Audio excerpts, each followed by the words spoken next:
തുടങ്ങുമ്പോൾ തന്നെ അല്പനേരം ശവാസനത്തിൽ കിടക്കേണ്ടതാണ്. വിശ്രമിച്ച ശേഷം നമ്മൾ കൈകൾ രണ്ടും ശ്വാസമെടുത്തുകൊണ്ട് മുകളിലേക്ക് ഉയർത്തുകയും താഴ്ത്തുകയും ചെയ്യുക. ലങ് കപ്പാസിറ്റി കൂട്ടാനായിട്ടാണ് ഇത് നമ്മൾ പതിവായി പ്രാക്ടീസ് ചെയ്യുന്നത്. ഇതിലൂടെ ധാരാളം ഓക്സിജൻ നമുക്ക് ലഭ്യമാവുന്നു. അതുകൊണ്ട് തന്നെ നമ്മളുടെ മനസ്സിൻ്റെയും ശരീരത്തിൻ്റെയും ഊർജ്ജസ്വലതയും കൂടും. യോഗയിൽ ദീർഘമായ ശ്വാസോച്ഛ്വാസത്തിന് വളരെ പ്രാധാന്യമുണ്ട്. ഇവിടെ വളരെ സാവധാനമാണ് കൈകൾ മുകളിലേക്ക് കൊണ്ടുപോകുന്നതും അതേപോലെ തന്നെ ശ്വാസം ഉച്ഛ്വസിച്ചുകൊണ്ട് കൈകൾ താഴേക്ക് എടുത്തു വയ്ക്കുന്നതും. ഇതൊരു 10 തവണ ആവർത്തിക്കാവുന്നതാണ്. വളരെയധികം ഓക്സിജൻ ശരീരത്തിന് ലഭ്യമാവുന്നു. രാവിലെ എഴുന്നേറ്റ് ദിനചര്യകളെല്ലാം കഴിഞ്ഞാൽ ഉടനെ ഇത് ചെയ്യാവുന്നതാണ്. സാവധാനത്തിൽ ചെയ്യണമെന്ന് ഒന്നുകൂടി പറയുകയാണ്.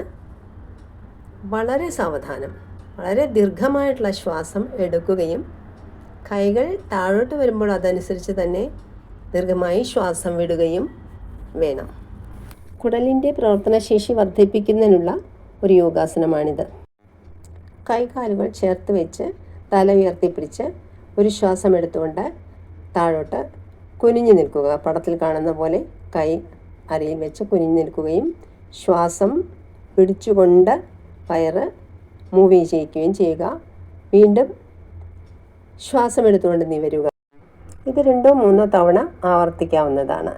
ഒരു പരിധിവരെ ഇത് പ്രമേഹ രോഗത്തെ തടുക്കുന്നു. കപാൽഭാതി പ്രാണായാമം. കപാൽഭാതി ചെയ്യുമ്പോൾ നമുക്ക് വജ്രാസനത്തിലിരിക്കാം, അല്ലെങ്കിൽ കസേരയിൽ, പ്രായമായവർക്ക് കസേരയിലിരുന്നും ചെയ്യാവുന്നതാണ്. ഇത് വളരെ വിശേഷപ്പെട്ട ഒരു പ്രാണായാമമാണ്. വജ്രാസനത്തിലിരുന്ന് 2 കൈകളും മടിയിൽ കമഴ്ത്തി വെച്ച് ഒരു ദീർഘശ്വാസം ഉള്ളിലേക്ക് എടുത്തുകൊണ്ട് പുറത്തേക്ക് വിടുക. മറ്റൊരു ദീർഘശ്വാസം എടുത്തുകൊണ്ട് വളരെ ശക്തിയായി പുറത്തേക്ക് വിടുക. ഈ രീതി പലതവണ ആവർത്തിക്കുക.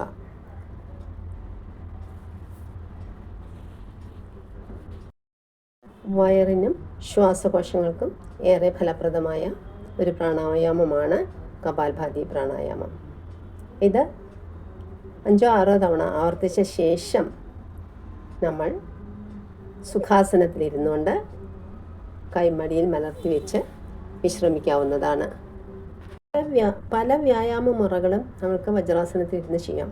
വജ്രാസനത്തിലിരിക്കാൻ പഠിച്ചു കഴിഞ്ഞാൽ വളരെ നല്ലൊരു ആസനമാണിത്. നമുക്ക് ഭക്ഷണം നിറയെ കഴിച്ച് ടി വിക്ക് മുമ്പിലാണെങ്കിലും താഴെ ഇരുന്ന് വജ്രാസനത്തിലിരുന്ന് ടി വി കാണാം. അതേസമയം വയറിന് വളരെയധികം ശാന്തത ലഭിക്കുകയും ചെയ്യും ഈ രീതിയിൽ ഇരുന്ന് കാണുന്നത്. പറ്റാത്തവരാണെങ്കിൽ കാലിൻ്റെ അടിയിൽ ഒരു തലകണ വെച്ചുകൊണ്ട്, തലകണയോ കുഷ്യനോ വെച്ചുകൊണ്ട് വജ്രാസനത്തിൽ ഇരിക്കാവുന്നതാണ്. ദഹനത്തെ ഏറെ സഹായിക്കുന്ന ഒരു ആസന രീതിയാണ് ഈ വജ്രാസനം. തുടക്കം മുതൽ തന്നെ കുട്ടികളെ ഇത് പരിശീലിപ്പിക്കുന്നത് വളരെ ഗുണകരമാണ്.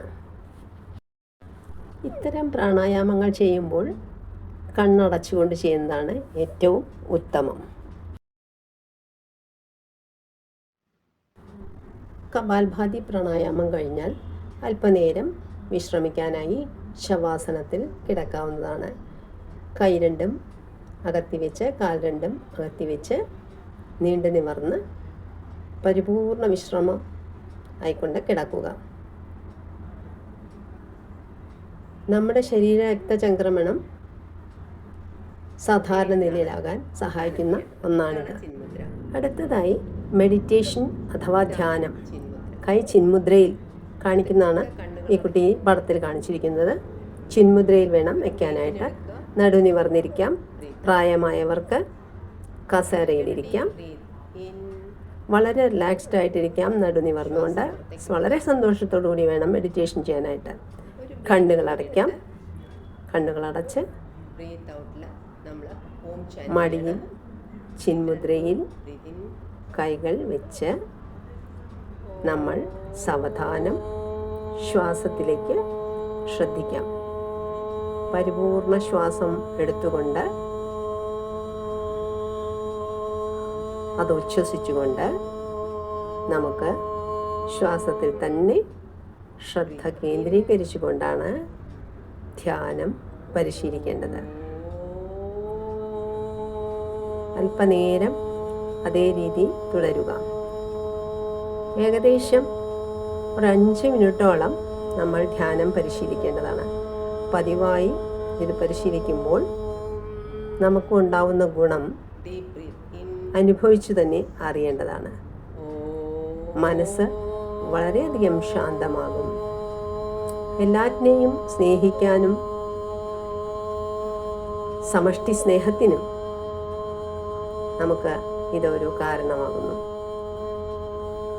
അതുപോലെ തന്നെ മനസ്സിൻ്റെ ഏകാഗ്രതയ്ക്കും എല്ലാറ്റിനോടുള്ള സമീപനത്തിനും നെഗറ്റീവായിട്ടുള്ള ചിന്തകളെ മറികടക്കാനും ഇത് വളരെയധികം സഹായിക്കുന്നതാണ്. ഇതിലൂടെ നമുക്ക് സഹായ മനസ്ഥിതിയും നിസ്വാർത്ഥതയും സന്തോഷവും സംതൃപ്തിയും എല്ലാം നേടിയെടുക്കാനാവും. അങ്ങനെയുള്ളൊരു പരിശീലനമാണ് ഈ ധ്യാന പരിശീലനം. ശാന്തമായ സ്ഥലത്ത് ശാന്തമായിരുന്നുകൊണ്ട്, പതിവായി ഒരേ സ്ഥലത്ത് തന്നെ ഇരിക്കാൻ പ്രത്യേകം ശ്രദ്ധിക്കണം. ശാന്തമായിരുന്ന് കണ്ണടച്ചുകൊണ്ട് ധ്യാനത്തിലൂടെ നമുക്ക് നമ്മുടെ ജീവിത വിജയം കരസ്ഥമാക്കാനാകും. ഇന്ന് നമ്മുടെ കുട്ടികൾ പല ചുറ്റുപാടുകളിലാണല്ലോ വളരുന്നത്. എല്ലാതരം ചിന്തകളും അവരുടെ മനസ്സിനെ ഉലയ്ക്കാറുണ്ട്. അതായത് ശുഭചിന്തകളല്ല, അശുഭചിന്തകൾ. അതിനെ മറികടക്കാൻ അവരെ പതിവായി ധ്യാനം പരിശീലിപ്പിക്കുക. രാവിലെ എഴുന്നേറ്റുടനെ അല്പനേരം ഈ ധ്യാനം കുട്ടികൾക്ക് പകർന്നു കൊടുക്കാനാവുമെങ്കിൽ നല്ലൊരു വ്യക്തിത്വം അതിലൂടെ വളർത്തിയെടുക്കാൻ അച്ഛനമ്മമാർക്ക് സാധിക്കും. തീർച്ചയാണത്. പ്രായമായവരുടെ കാര്യം പറഞ്ഞില്ല. പ്രായമായവർക്കും ഇതേപോലെ കസേരയിലിരുന്ന് ധ്യാനം പരിശീലിക്കാവുന്നതാണ്. അവരുടെ മാനസിക ഉല്ലാസത്തിന് ഇത് വളരെയധികം സഹായകമാവും. നിഷേധ ചിന്തകളെ അകറ്റാൻ ഏറ്റവും പറ്റിയ ഒരു മാർഗമാണ് ധ്യാന പരിശീലനം.